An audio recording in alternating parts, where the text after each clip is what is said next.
Bismillahirrahmanirrahim. Assalamualaikum warahmatullahi wabarakatuh. We are from group 751 public speaking, and we are going to represent you about the history of Johor Darul Takzim. Basically, we are not going to explain to you about the whole story and the whole history of JDT, but we only emphasize on the background name of JDT. Before we continue with the discussion, I'm going to introduce myself. My name is Muhammad Fahmi bin Nordin. My group members, which are Afiq Khairuddin, Filza Hadi, Amirul Ashraf, Muzaime, and Danish. So we move on with the discussion.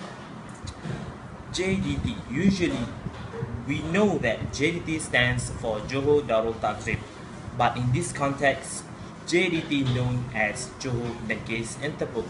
Johor is the name of the state, but what is Dengkis and Tepuk? Before we move on to that context, this is the emblem of JDT, Johor Darul Takzim, and Dengkis and Tepuk are the name of these two tigers.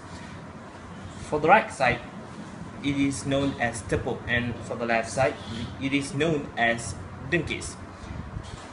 Tepuk means handicap, but why it is handicap? Dengkis has 3 claws, but Tepuk only have 2 claws. Bismillahirrahmanirrahim. Assalamualaikum warahmatullahi wabarakatuh. My name is Muhammad Afiq bin Khairuddin, and I will continue about our presentation of the history of Johor Darul Takzim. So my point is the pride of Johor itself. Johor at the back days was the last country that British sent their residents for the country, and that's why Johor itself is the last country that have been decided by British to receive a resident and to be the last state in the unfederated Malay state. In 1866, Johor Sultan back then is almarhum Sultan Sir Abu Bakar ibni almarhum Temenggung Daing Ibrahim Seri Mahkota Johor. At that time was the first Raja Melayu that went to England in 1866. At that time, Pahang was having civil war. So that shows the pride of Johor, because when Pahang is in civil war, Johor, the Sultan of Johor itself has gone to England. For 6 times. It's not only England, but almarhum Sultan Sir Abu Bakar ibni almarhum Temenggung Daing Ibrahim Seri Mahkota Johor also went to Italy, France, Russia, Turkey, and many other countries. And lastly, before 1900,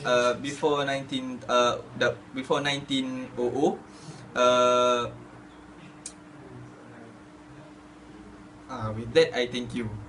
The pride of Johor lies on 2 southern tigers named Dengkis and Tepuk, has led a spiritual motivation to such an extent Johor was not invaded by the Japanese emperor.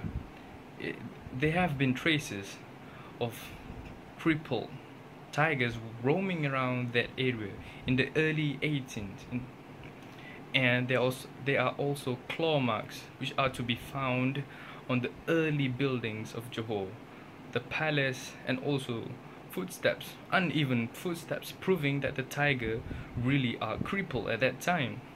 And the story of Sultan Sir Abu Bakar ibni Temenggung Daing Ibrahim has showed the power, the might of Johor, where the Japanese emperor were fallen to their knees because he showed them the power of the glorious weapon that was given by the Japanese emperor before that, so that Sultan Sir Abu Bakar ibn Temenggung Sultan Daing Ibrahim was secured because of that golden weapon from the Japanese emperor himself. So the Japanese general at that time was shocked to see such weapon from his own country to be in the possession of the Sultan Johor at that time, and so they put a full stop to the journey of invading Johor, and that is part of the success and victory of Johor in order to reclaim its triumph at that time. Assalamualaikum warahmatullahi wabarakatuh to Sir Rizal as my lecturer. Okay, as have been explained by my friend earlier about Sultan Johor.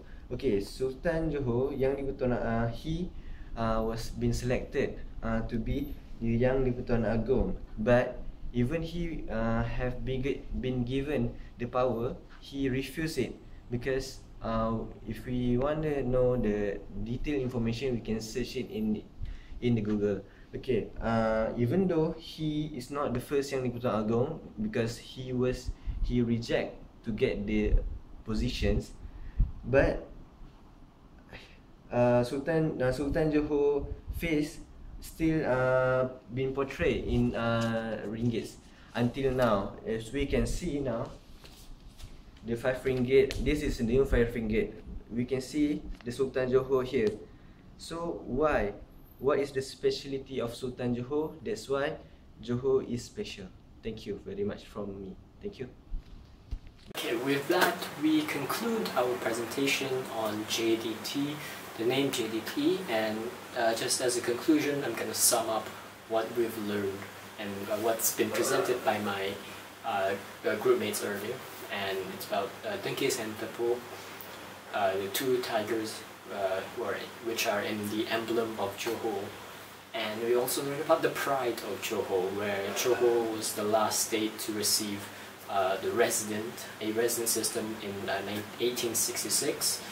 And we also learned about the myth where, well, I think it's a myth, where Dengkis and Tepuk, the two crippled, handicapped tigers, remember, who guarded the state during the Japanese, during the World War, and the Japanese came to Johor and everything.